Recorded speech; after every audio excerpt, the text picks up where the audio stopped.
Capítulo 4. A diabetes havia provocado um parto complicado e prematuro, ocasionando paralisia cerebral na criança.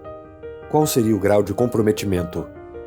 As mesmas limitações motoras e intelectuais que se revelaram durante os primeiros 6 meses de vida o acompanhariam até os 17 anos.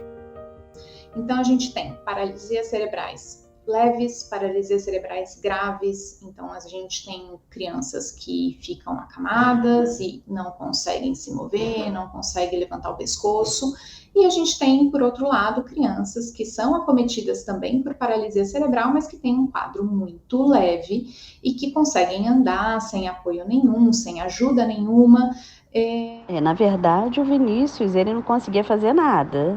A alimentação a gente tinha que dar na boca, bebida a gente tinha que dar na boca, usava fralda. Tem criança que tem dificuldade, além disso, não só para andar, mas para sentar, para firmar o tronco, firmar o pescoço. São aquelas crianças que ficam bem durinhas mesmo. Ele tinha uma cadeira, né, ela soltava a parte de cima, então a gente botava no carro, ele ia sentado na cadeira, né, e a parte de baixo ia no porta-mala.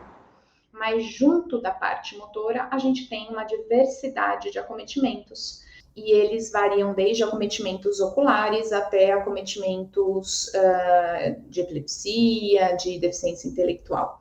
A parte intelectual do Vinícius era bem comprometida, porque ele não falava, né? Ele não se expressava. Então, quando ele gritava, a gente tentava interpretar, né, o que ele queria, dando água, dando comida, ou então tirando da cadeira, botando na cama, ou vice-versa, né, se ele estivesse na cama, botando na cadeira, via na fralda se ele estava com cocô, com xixi, para poder interpretar. Apesar de que, assim, tipo água, né? Como ele não pedia, né? Toda hora, eu botava na mão, né? A mamadeira e ele tomava.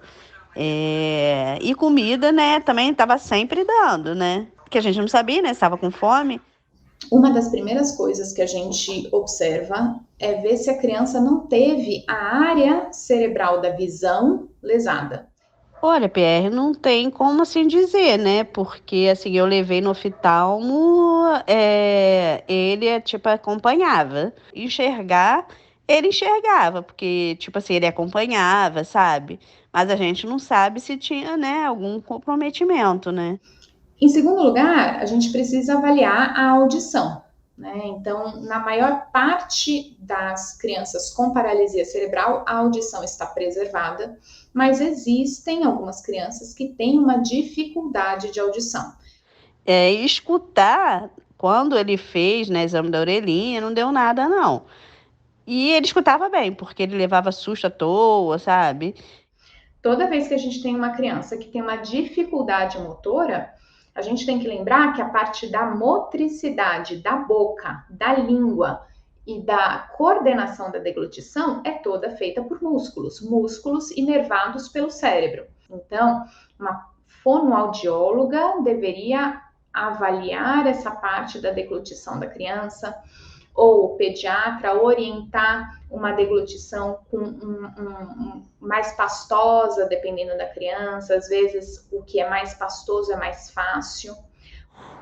A princípio, ele só comia coisa pastosa, mas depois, apesar de todos os problemas, ele comia comida sólida, né? Arroz, feijão, só a carne que tinha que ser bem picadinha. Mas, fora isso, ele comia muito bem. Depois de um tempo, aí ele parou de fazer fono, porque a médica deu até alta, assim, né? Porque viu que não... Médica não, né? Fono. Que não ia, né, adiantar fazer, a não ser que fosse para mastigação. Mas ele mastigava bem, assim, sabe?